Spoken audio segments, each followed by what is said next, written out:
புதுச்சேரியில் தேஜா கூட்டணிக்கு எதிராக நூதன போராட்டம் நடத்திய ஆம் ஆத்மி பிரமுகர் மீது நள்ளிரவில் கல்வீசி தாக்குதல் நடத்திய மர்ம ஆசாமியை உருளையன்பேட்டை போலீசார் தேடி வருகின்றனர்.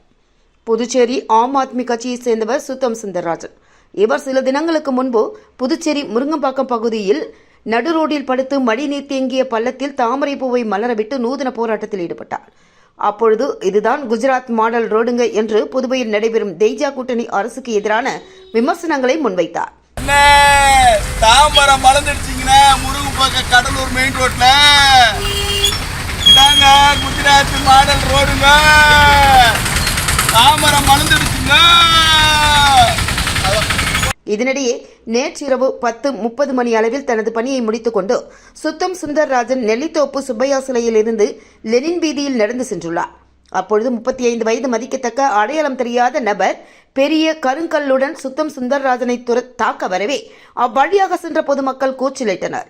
உடனடியாக சுதாரித்துக் கொண்ட அவர் வேறு பக்கமாக திரும்பியுள்ளார்.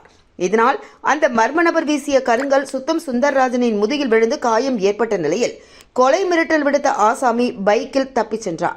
இதனையடுத்து காயமடைந்த சுத்தம் சுந்தர்ராஜன் உருளையன்பேட்டை காவல் நிலையத்தில் இது தொடர்பாக முறையிட்டார். பின்னர் அங்கிருந்த காவலர்கள் உதவியுடன் அரசு மருத்துவமனைக்கு சென்ற சுந்தர்ராஜன் உட்புற நோயாளியாக சேர்க்கப்பட்டு சிகிச்சை அளிக்கப்பட்டு வருகிறது. புதுவையில் நடக்கும் சில அநீதிகளை சுத்தம் சுந்தர்ராஜன் துணிச்சலோடு பொதுமக்களுக்கு சுட்டிக்காட்டிய நிலையில் அவர் மீது மர்ம நபர் ஒருவர் தாக்குதல் நடத்தியுள்ள சம்பவம் அரசியல் வட்டாரத்தில் பரபரப்பை ஏற்படுத்தியுள்ளது. அவர் மீது கருங்கல் வீசி கொலை மிரட்டல் விடுத்த ஆசாமி யார் என்பது தொடர்பாக காவல்துறையினர் தீவிர விசாரணை மேற்கொண்டுள்ளனர்.